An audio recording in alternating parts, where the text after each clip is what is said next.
안녕하세요. 매일 아침 말씀 묵상에 오신 여러분을 진심으로 환영합니다. 3월 26일 목요일 라오디아 교회를 위한 기별. 생각할 문제. 라오디아 교회와 골로새서의 내용은 어떤 연관성이 있을까? 이사야서와 계시록의 내용은 어떤 연관성이 있을까? 오늘 우리에게 주는 교훈은 무엇인가? 골로새서의 편지에 보면 이 내용을 라오디아 교회에서도 읽게 하라고 기록되어져 있습니다.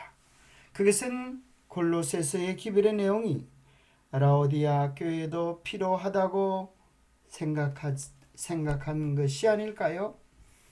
골로새서 4장 16절 이 편지를 너희에게 읽은 후에 라오디게아인의 교회에게도 읽게 하고 또 라오디게아로부터 오는 편지를 너희도 읽으라. 아키포에게 이르기를 주 안에서 받은 직분을 삼가 이루라고 하라. 나 바울은 친필로 문안하노니 내가 매인 것을 생각하라. 은혜가 너희에게 있을지어다. 아마도 라오디아 교회와 골로새 교회는 그렇게 거리가 멀지 않았던 모양입니다. 서로 편지를 나누어 읽으라고 바울은 권면해주고 있습니다. 골로새서 2장입니다. 내가 너희와 라오디게아에 있는 자들과 물은 내 육신의 얼굴을 보지 못한 자들을 위하여 얼마나 힘쓰는지를 너희가 알기를 원하노니 이는 그들로 마음의 위안을 받고 사랑 안에서 연합하여 확실한 이해의 모든 풍성함과 하나님의 비밀인 그리스도를 깨닫게 하려 함이니 그 안에는 지혜와 지식의 모든 보화가 감추어져 있느니라. 라오디아 교회에 있는 자들과 골로새 교회에 있는 자들에게 사도 바울이 원하는 것은 풍성함과 하나님의 비밀인 그리스도를 깨닫게 하기를 원했습니다. 그리스도 안에는 지혜와 지식의 모든 보화가 감춰 있다고 말하면서 바울은 두 교회에게 보내는 권면 속에 그리스도를 깊이 깨닫고 경험하게 되기를 원하는 간절한 소원을 담아두고 있습니다. 시대를 통해 하나님의 백성의 역사를 살펴보면 같은 문제들이 계속해서 반복됩니다. 선지자들은 이스라엘이 이방을 따라 제사라는 것들을 책망하며 너무 늦기 전에 회개하라고 촉구했습니다. 이스라엘은 신실하던 성읍이 어찌하여 창기가 되었는고라고 단식하기까지 하며 백성에게 용서와 정결함을 위해 하나님께 돌아오라고 호소했습니다. 침례 요한과 예수님도 이스라엘 백성에게 마지막 심판의 시험을 견딜 수 있도록 회개하고 그에게 합당한 열매를 맺으라고 요청했습니다. 사도들도 같은 기별을 전했습니다. 결국 성경의 함축된 내용은 공통된 것입니다. 우상 숭배를 버리고 하나님께로 돌아와 풍성한 성령의 열매를 맺으라는 것이었습니다. 이사야서와 계시록의 내용은 또 어떤 연관성이 있을까요? 이사야 60장에 나오는 말씀입니다. 일어나라 빛을 발하라 이는 내 빛이 이르렀고 여호와의 영광이 내 위에 임하였음이니라. 보라 어둠이 땅을 덮을 것이며 캄캄함이 만민을 가리으리니와 오직 여호와께서 내 위에 임하실 것이며 그의 영광이 내 위에 나타나리니 나라들은 내 빛으로 왕들은 비치는 내 광명으로 나오리라. 이사야는 일어나 빛을 발하라고 기별을 힘차게 외치라고 촉구하고 있는 것입니다. 그리할 때 세상에 무수히 많은 나라들이 빛으로 광명으로 나올 것을 이야기해 주고 있습니다. 계시록 18장에도 마지막 기별을 전할 때 일어날 엄청난 역사를 이렇게 이야기합니다. 이 일 후에 다른 천사가 하늘에서 내려오는 것을 보니 큰 권세를 가졌는데 그의 영광으로 땅이 환하여지더라. 힘찬 음성으로 외치 이르되 무너졌도다 무너졌도다 큰 성 바벨론이여 귀신의 처소와 각종 더러운 영이 모이는 곳과 각종 더럽고 가증한 새들이 모이는 곳이 되었도다. 그 맹의 진노의 포도주로 말미암아 만국이 무너졌으며 또 땅의 왕들이 그와 더불어 음행하였으며 땅의 상인들도 그 사치의 세력으로 치부하였도다. 또 내가 들으니 하늘로부터 다른 음성이 나서 이르되 내 백성아 거기서 나와 그의 죄에 참여하지 말고 그가 받을 재앙들을 받지 말라. 이사야서에서 외쳐졌던 그 기별들이 계시록에서 다시 반복되어지는데, 일어나 빛을 발하라, 일어나 기별을 전하라는 것입니다.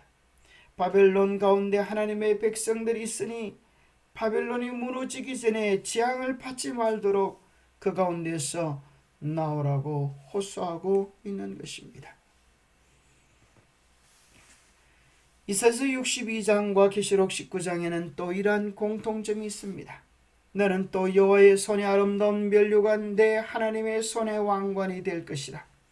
다시는 너를 불의운 자라 칭하지 아니하며 다시는 내 땅을 황무지라 칭하지 아니하고 오직 너를 헵시바라 하며 내 땅을 비울라라 하리니 이는 여호와께서 너를 기뻐하실 것이며 내 땅이 결혼한 바가 될 것입니다. 마치 청년이 처녀와 결혼함 같이 내 아들들이 너를 취하겠고 신랑이 신부를 기뻐함 같이 내 하나님이 너를 기뻐하시리라. 계시록 19장 7절 8절에도 하나님과 우리 사이를 신부와 남편으로 묘사해주는 그 깊은 사랑의 묘사가 이렇게 기록되어 있습니다. 우리가 즐거워하고 크게 기뻐하며 그에게 영광을 돌리세. 어린 양의 혼인 기약이 이르렀고 그의 아내가 자신을 준비하였으므로 그에게 빛나고 깨끗한 세마포 옷을 입도록 허락하셨으니 이 세마포 옷은 성도들의 옳은 행실이로다. 대쟁투의 마지막 역사가 어린 양의 혼인잔치로 마쳐지는 놀라운 사랑의 이야기를 기록해주고 있는 것입니다.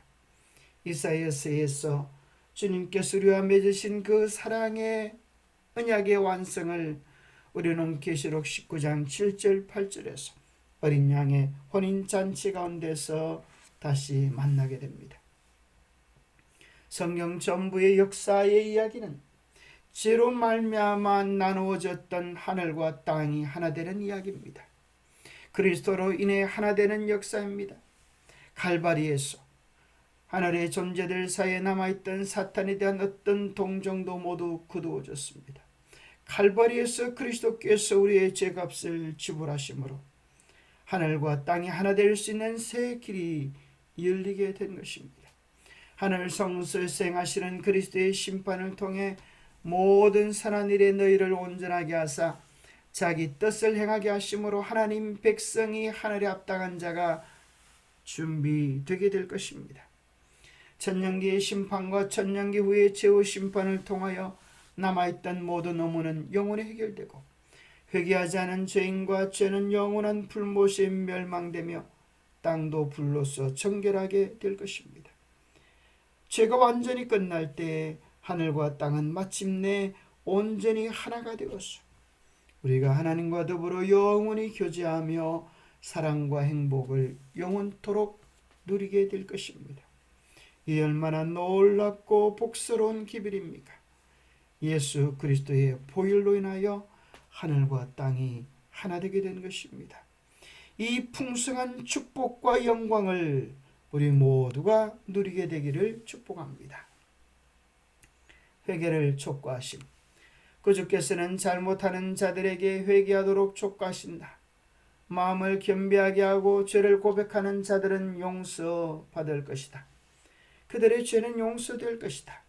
그러나 자신의 죄를 고백하면 연약함을 보이게 될 것이라고 생각하는 사람은 용서를 얻지 못하고 그리스도를 그의 구주로 알지 않을 것이며 범죄를 계속하고 실수에 실수를 죄에 죄를 더해 갈 것이다. 책들이 펼쳐지고 모든 사람이 책에 기록된 대로 심판을 받는 날에 이런 사람이 어떻게 할 것인가? 죄는 마땅히 그 값이 지불되어지고 죄를 그리스도께 맡기고 어떡한 사람들은 용서와 정결함을 입고 구속의 노래를 부르게 될 것입니다. 기도하겠습니다. 하나님 아버지, 우리에게 베푸시는 놀라운 사랑을 인하여 감사합니다. 우리의 죄를 가져오라고 내가 너희를 정결케 해주겠다고 회개하라고 내가 너와 하나 되기를 원한다고 초청하시는 주님의 귀한 사랑의 음성에 감사합니다. 주님의 마지막 호소에 우리로 귀 기울이게 하셔서 우리의 죄를 주님 앞에 내어 맡기고 주님 안에서 참으로 새롭게 되는 역사를 경험하게 도와주옵소서.